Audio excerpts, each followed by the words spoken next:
Thank you, Chairman Levin and Ranking Member Camp, for the opportunity to address this committee on this very important issue.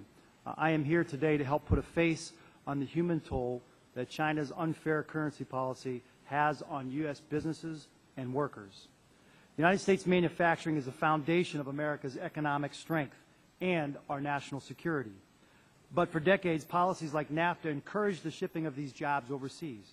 American workers are playing a rigged game against foreign competitors who are not held to U.S. standards and who receive substantial support from their host countries. As this happens year after year, Congress continues to do nothing. Of all the unfair trade practices driving the loss of jobs in my district and the Midwest, China's currency policy is among the worst. By artificially undervaluing its currency, the Chinese government subsidizes all Chinese exports 25 to 40% and places an equivalent of a 25 to 40% tax on imports of goods made here in the U.S. The policy directly resulted in the loss of between 1.5 and 3 million American manufacturing jobs, while our trade deficit with China has grown to over $220 billion a year. Enough is enough. America must embrace a policy where we grow it, build it, and assemble it here in our country. Let's make it in America again. We cannot continue these policies in the face of such a direct attack on our communities and our way of life. As I travel throughout my district, it is a stark reminder where we are losing more jobs. The rapid erosion of manufacturing jobs is causing the middle class in hundreds of communities to disappear, as well as threatening our national security. In North Canton, Ohio, the Hoover Company was forced to send 3,200 jobs in my district to other countries. The empty factory there reminds our shrinking middle class how they lost their jobs through no fault of their own. The city of Canton also lost hundreds of jobs when Hercules Engine Company decided to move out of America and manufacture elsewhere. Since I took office, workers from at least 8 companies in my district, including employees at IAC in Canton, LLC in Canton, ASC Industries in North Canton, and PCC Airfoils and Kelly Services in Minerva, qualified for trade adjustment assistance. This is happening all over Ohio and America.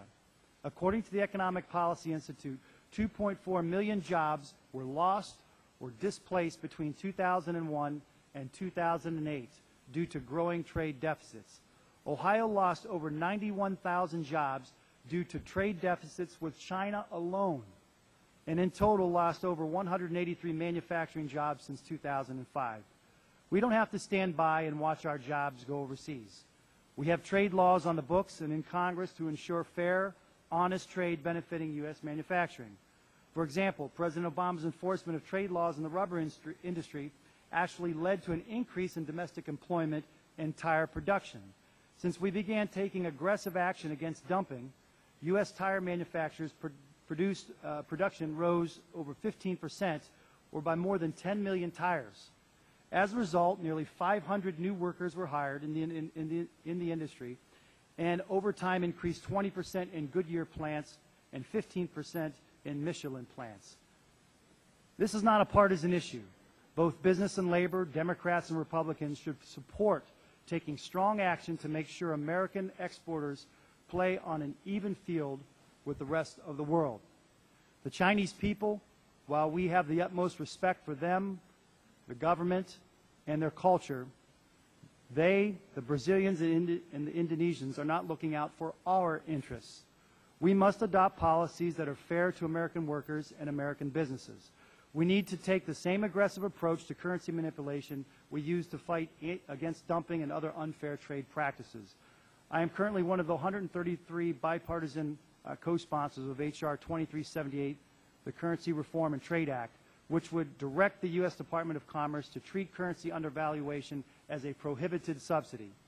This legislation is designed to be consistent with our obligations under the WTO and is a perfect example of the type of action we need to force China to play by the same rules as U.S. businesses. We need to begin aggressively enforcing existing U.S. trade policies before there is no manufacturing left here in our country. If we grow it, build it, or assemble it here in America, America is always stronger. As Chairman Levin himself said in announcing this hearing, there is no real question that China deliberately undervalues its exchange rate, and it's unfair and contributes to the global trade imbalances and costs the U.S. jobs and economic growth particularly in the manufacturing sector. China is protecting their country, and we must protect ours. Let's make it in America. Let's protect free markets to interact fairly, but let's always remember that we must protect American workers and businesses. When the Chinese currency floats, trade is fairer for all countries. We have the power today to break the destructive cycle. I urge this committee and Congress to take action to protect our nation's economic future and the livelihood of millions of middle-class families. Thank you, Mr. Chairman and Mr. Camp.